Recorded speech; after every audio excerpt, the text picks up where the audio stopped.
السلام عليكم ورحمة الله وبركاته عبدي. وعليكم السلام ورحمة الله وبركاته. أستاذ كم جرتن؟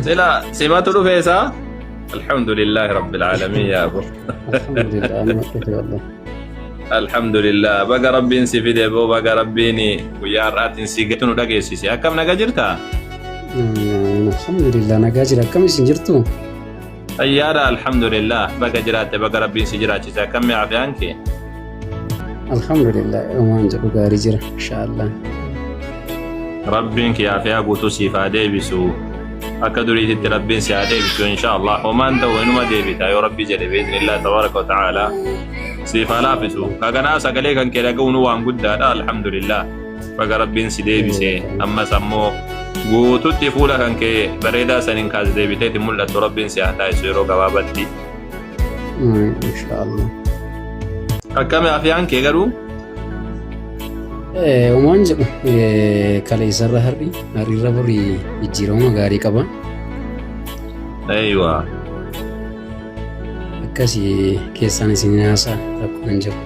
السلام عليكم ورحمة الله وبركاته. فواسكين جالتهم في كبجمو أمة مسلمة إلى الدنيا رتي أرقم تنون كيسان بقدرات نسنين جتها الرواية أبولي سكين جالتهم في كبجما أبولي سكين عبدي رقاسا كيروديو خنا بلاني sa irrage yookaan isa mudate waa'ee sarraa dubbachuuf barbaadeni obboleessi keenya Abdii Raggaasaanii yeroo dhihoo dura amantaa biraarraa yookaan amantaa kiristaanarraa gara amantaa islaamummaatti dhufuudhaan namoota hedduu gara amantaa islaamaatti akka isaan dhufan godhee akka isaan gama amantaa islaamaa bareedaa kana dhufanii jedhanu nama godheedha ofii yeroo gabaabaa keessa dhufuu isaatii wajjin jechuudha. Namni kun immoo amma ofii isaatiif miidhamee haala hamaa fi haala sodaachisaa haala miidhama guddaa miidhamee jira jechuudha. Hundi keessanuu namoonni viidiyoon kun isin bira gahu akka obboleessa keenyaaf du'aa'ii kadhattan akka obboleessa keenya bira yaadaanis waa hundaan bira nuuf dhaabbattan isinirraa barbaannaa isiniin jedha. Wassalaamu alaikum warahmatullahi wabarakatuh.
السلام عليكم ورحمة الله وبركاته. فواسكين جالتهم في كبجمو أمة مسلمة إلى الدنيا رتي أرقم تنون كيسان بقدرات نسنين جتها الرواية أبولي سكين جالتهم في كبجما أبولي سكين عبدي رقاسا كيروديو خنا بلاني sa irrage yookaan isa mudate waa'ee sarraa dubbachuuf barbaadeni obboleessi keenya Abdii Raggaasaanii yeroo dhihoo dura amantaa biraarraa yookaan amantaa kiristaanarraa gara amantaa islaamummaatti dhufuudhaan namoota hedduu gara amantaa islaamaatti akka isaan dhufan godhee akka isaan gama amantaa islaamaa bareedaa kana dhufanii jedhanu nama godheedha ofii yeroo gabaabaa keessa dhufuu isaatii wajjin jechuudha.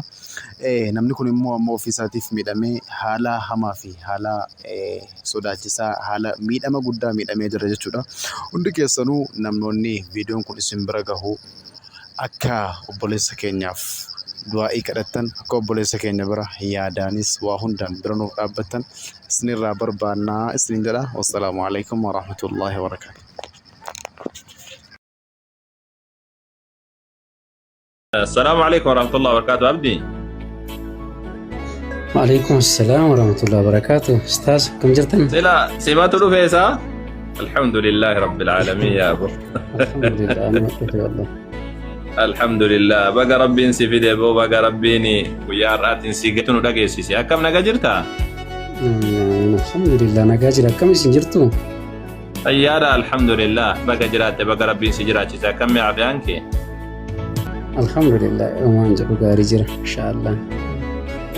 ربك يا فيها قوتو سيفا ديبسو أكدري تت ربين سيا ديبسو إن شاء الله وما أنت وإنما ديبتا يا ربي جل بإذن الله تبارك وتعالى سيفا لابسو كأنا سأقولك أن كلا قونو وان قد الحمد لله فقربين سيديبسي أما سمو قوتو تفولا كان كي بريدا سنين كاز ديبتي تمولا ربين سيا تايسو يرو قوابتي إن شاء الله.